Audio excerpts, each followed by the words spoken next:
करीब करीब साफ हो जाएगी, सब कुछ क्लियर हो जाएगा। तो आज का दिन बिहार की सियासत में इसलिए खास है क्योंकि लगातार 20 साल से भी ज्यादा समय बिहार की सत्ता संभाल रहे नीतीश कुमार इस्तीफा देने जा रहे हैं। आज सुबह 11 बजे नीतीश कैबिनेट की आखिरी बैठक होगी। इस बैठक में कई बड़े फैसले लिए जाएंगे। कैबिनेट की बैठक के बाद सीएम नीतीश सत्ता छोड़ देंगे। सीएम नीतीश कुमार करीब 3 बजे राज्यपाल को इस्तीफा सौंपेंगे। आज बीजेपी विधायक दल की बैठक होगी। 2 बजे बीजेपी विधायक दल की बैठक में नेता चुना जाएगा। इसमें ऑब्जर्वर के तौर पर केंद्रीय मंत्री शिवराज सिंह चौहान मौजूद रहेंगे। शाम 4 बजे एनडीए विधायक दल की बैठक होगी। एनडीए विधायक दल की बैठक में जिसे नेता चुना जाएगा वही बिहार का सीएम बनेगा। यानी आज ही कौन सीएम बनेगा, ये इससे भी सियासी पर्दा हट जाना है।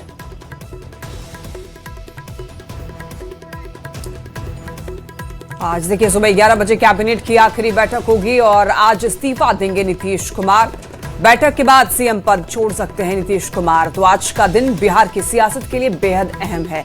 आज नई सरकार की तस्वीर करीब करीब साफ हो जाएगी। कल जो भी नया सीएम होगा वो शपथ लेंगे।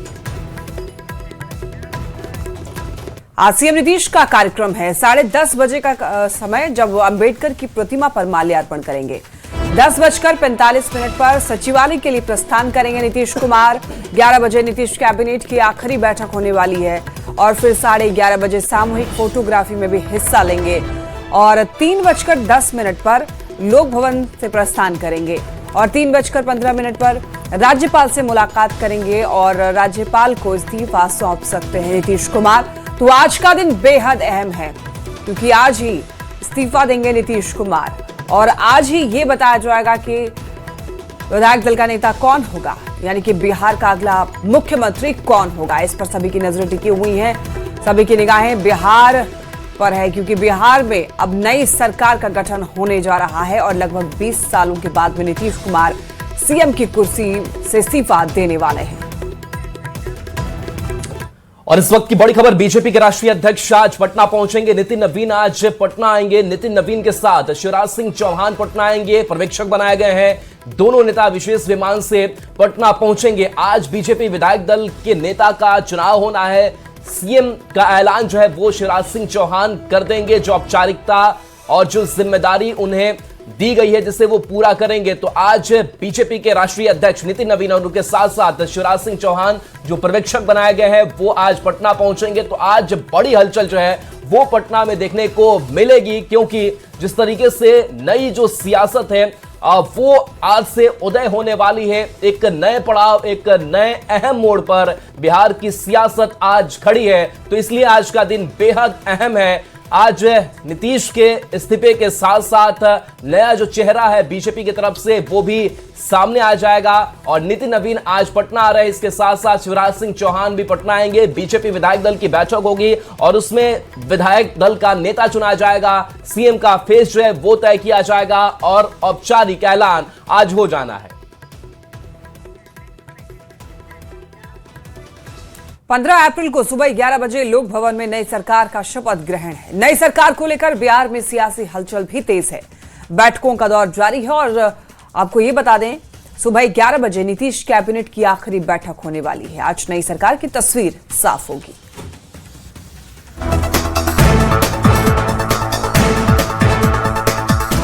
बिहार में नई सरकार को लेकर हलचल तेज है। महज 40-41 घंटे के अंदर बिहार में नई सरकार होगी, नया मुख्यमंत्री होगा। उसके पहले सियासत तूफानी रफ्तार से आगे बढ़ रही है। सोमवार सुबह सबसे पहले सीएम आवास से बैठक का दौर शुरू हुआ। मुख्यमंत्री नीतीश कुमार से मिलने जेडीयू के राष्ट्रीय कार्यकारी अध्यक्ष संजय झा और केंद्रीय मंत्री ललन सिंह सहित कई नेता पहुंचे।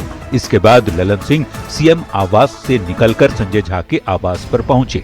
वहां से दोनों नेता सम्राट चौधरी के आवास पर आयोजित बीजेपी जेडीयू नेताओं की बड़ी बैठक में शामिल होने पहुंचे, जहां बीजेपी के प्रदेश अध्यक्ष संजय सरावगी भी शामिल हुए। इन्हीं बैठकों और मुलाकातों के दौर के बीच नई सरकार में संभावित मंत्रिमंडल की तस्वीर भी सामने आ गई। वो हम लोगों ने पहले भी कहा है कि कहीं कोई समस्या नहीं है।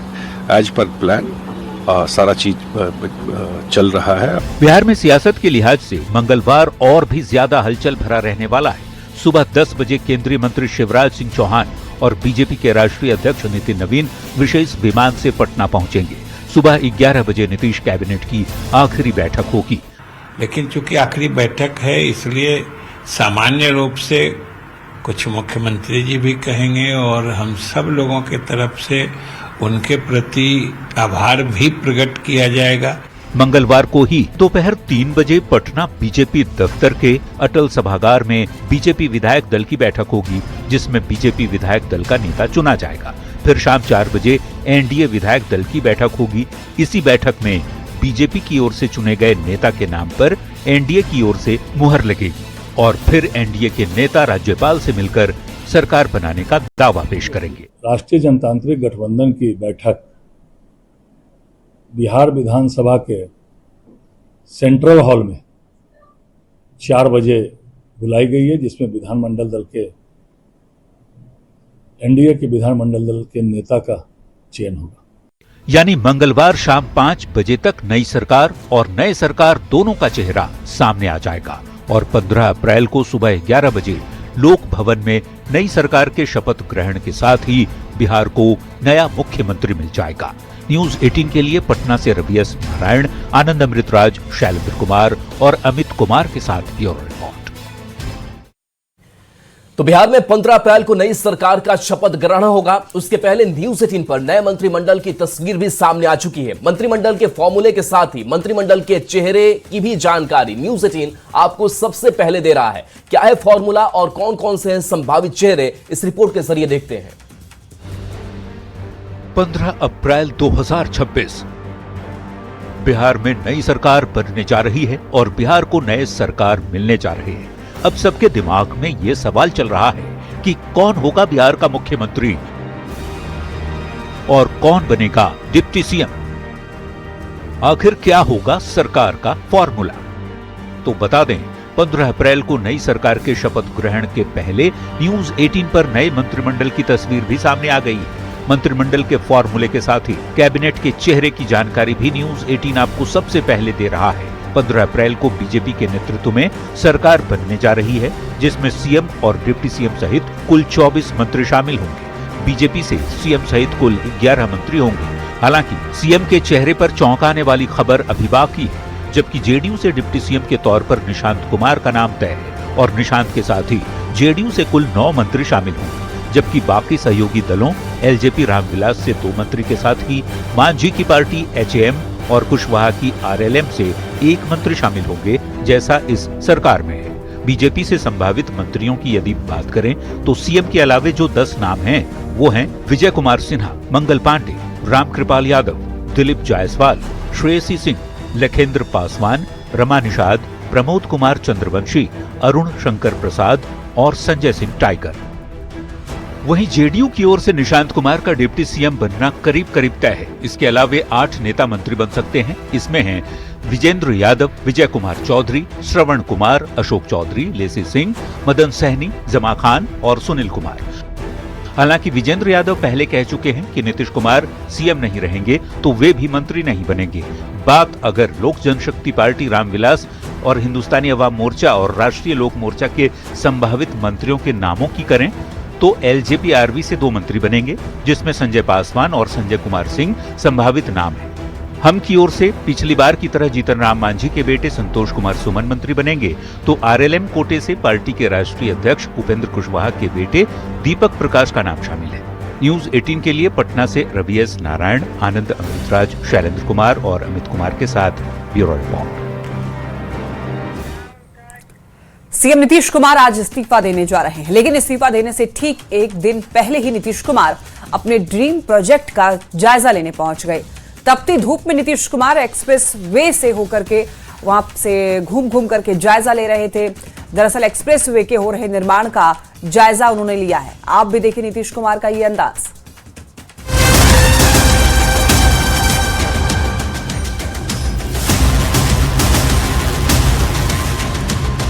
बिहार को सीएम नीतीश जैसा नेता नहीं मिलेगा, ये हम यूं ही नहीं कह रहे। चिलचिलाती धूप में सीएम नीतीश की ये तस्वीर देखिए।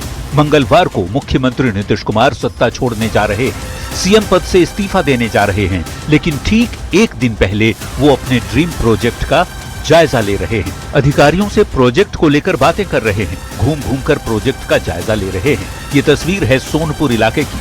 सीएम नीतीश कुमार अचानक काफिले के साथ निकल पड़े। नीतीश जेपी गंगा पथ होते हुए सोनपुर पहुंचे। यहां उन्होंने बाकरपुर मानिकपुर 4 लेन सड़क का जायजा लिया। इस दौरान उनके साथ कई मंत्री और अधिकारी भी मौजूद रहे। सीएम नीतीश ने पटना बेतिया एक्सप्रेसवे के निर्माण समेत कई विकास कार्यों का जायजा भी लिया। अधिकारियों को जरूरी निर्देश भी दिए। यही तस्वीर नीतीश को खास बनाती है। बिहार को नीतीश कुमार जैसा नेता नहीं मिलेगा। मुख्यमंत्री पद छोड़ने से पहले ये तस्वीर नीतीश के संकल्प को बताती है। नीतीश अपने विजन को लेकर कितने पक्के हैं। ये तस्वीर उसे बयां कर रही है। नीतीश के इस अंदाज से सबको सीखने की जरूरत है। नीतीश की इसी खासियत ने उन्हें जननेता बनाया है। न्यूज 18 के लिए पटना से शैलेंद्र कुमार की रिपोर्ट। बिहार सरकार के पंचायती राज मंत्री दीपक प्रकाश ने आज समस्तीपुर समरालय में विभाग की समीक्षा बैठक की। बैठक के बाद बिहार के नए मुख्यमंत्री के सवाल पर उन्होंने कहा कि अभी इंतजार कीजिए, सब सामने आ जाएगा।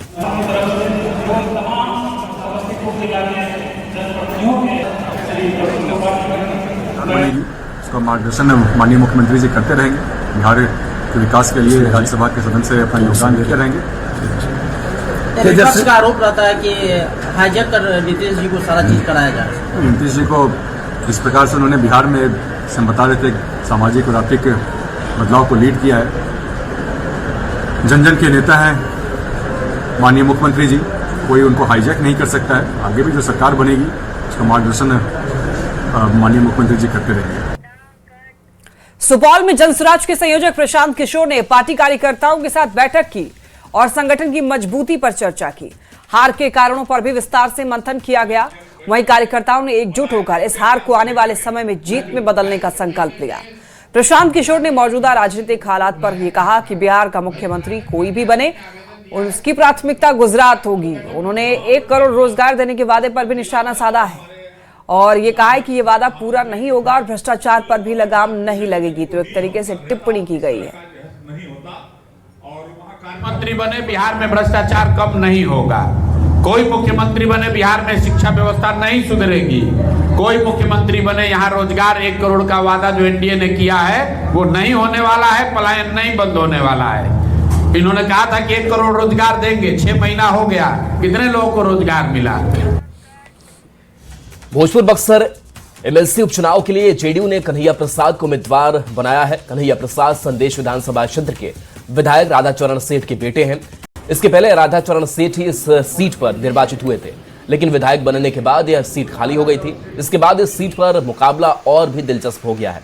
उपचुनाव के लिए 12 मई को वोट डाले जाएंगे, जबकि 15 मई को मतगणना होगी। एनडीए उम्मीदवार कन्हैया प्रसाद ने कहा वो अपने पिता के विरासत को बढ़ाने के लिए मैदान में उतरे हैं। उनका मकसद सिर्फ विकास करना है। एमएलसी से ऑलरेडी हमारे पिताजी 10 साल कार्य कर चुके हैं। हमें पूर्ण विश्वास है कि जो पिताजी ने कार्य किया है उस कार्य से हमारे जनप्रतिनिधि संतुष्ट है। और लड़ाई आप बोल रहे हैं, आपके नजर लड़ाई हो सकता है, हमारे नजर कोई लड़ाई नहीं है। पहले भी हमारे आदरणीय नेता नीतीश जी हम पर विश्वास जताए थे।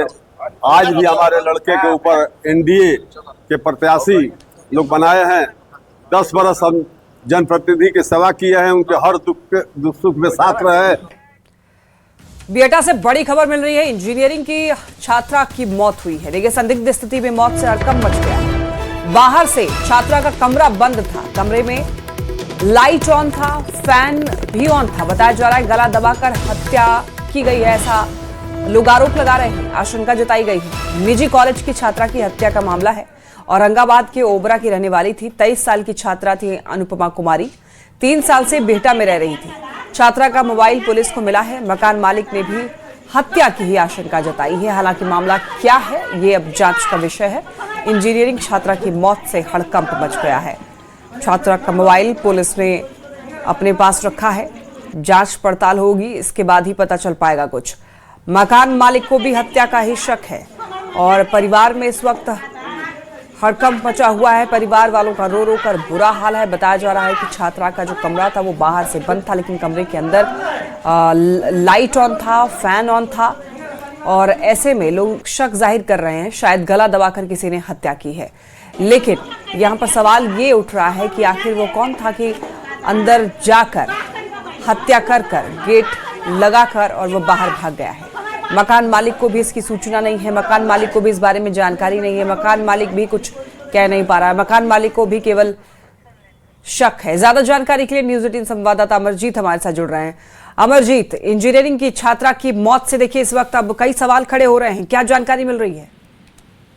जिस तरह से ये मामला सामने आया है उसमें एक बात ये सामने आई है कि जिस कमरे में छात्रा का शव मिला उस कमरे का दरवाजा बाहर से लॉक था और जब मकान मालिक ने देखा तो पुलिस को सूचना दिया और उसने भी जो है हत्या की आशंका जताई। गले में निशान भी हैं और उससे भी जो है परिजन हत्या की आशंका जता रहे हैं। औरंगाबाद के रहने वाले हैं परिजन और अनुपमा लगभग पिछले 3 वर्षों से निजी इंजीनियरिंग कॉलेज में पढ़ाई कर रही थी और इस तरह जो कमरे में शव मिला है उससे जो परिजन हैं वो हत्या की आशंका जता रहे हैं। फिलहाल जो है इस मामले में पुलिस जांच कर रही है, अभी तक सुराग नहीं मिले हैं। शव को पोस्टमार्टम के लिए भेजा गया है। पुलिस ने कहा है कि पोस्टमार्टम के बाद ही स्पष्ट हो पाएगा। फिलहाल जो है परिजन हत्या की आशंका जता रहे हैं। अमरजीत, मकान मालिक को भी कुछ नहीं पता है, ये जो छात्रा है वो पहले फ्लोर पे रहती थी या फिर नीचे ही रहती थी? मकान मालिक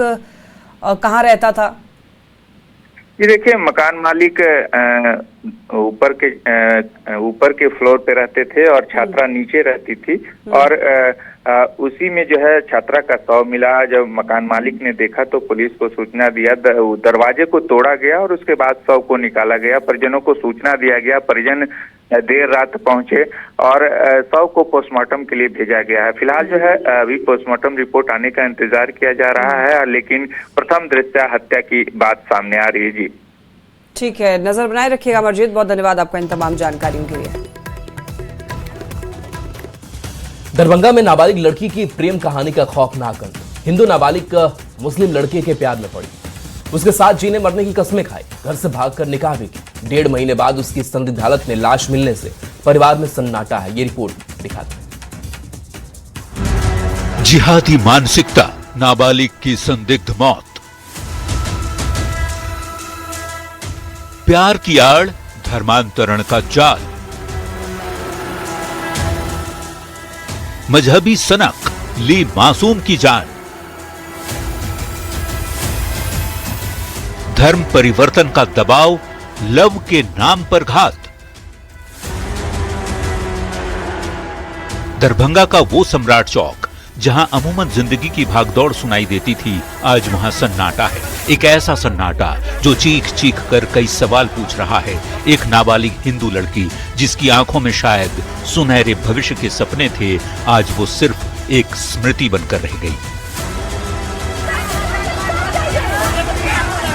कहानी शुरू हुई थी एक मोहब्बत से, एक ऐसी जिद जिसने इस नाबालिग बच्ची को अपना घर आंगन छोड़ने पर मजबूर कर दिया। वो अपने मुस्लिम प्रेमी के साथ भाग गई, निकाह किया। शायद उसे लगा था कि सरहदें लांघकर उसे सुकून मिलेगा, लेकिन किसे पता था कि जिस चौखट को उसने खुशियों के लिए चुना था वहीं उसकी सांसों का सौदा हो जाएगा।